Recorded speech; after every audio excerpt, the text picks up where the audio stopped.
लगेच जगदंबा ती यातली जागी होत्या, तिथं येऊन शिक्षकाच्या उरावरच बसत्या, का मारलं माझ्या पोराला. पण शिक्षण क्षेत्राचा नियम आहे, शिक्षक हा तुमच्यासाठी झटत असतो.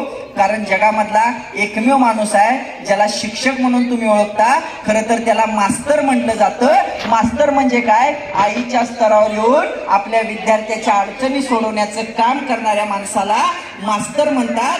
मास्तर म्हणजे तुमच्या आई वडिलांनंतर तुमची दुसरी आई कोण असेल तर ती म्हणजे मास्तर असते.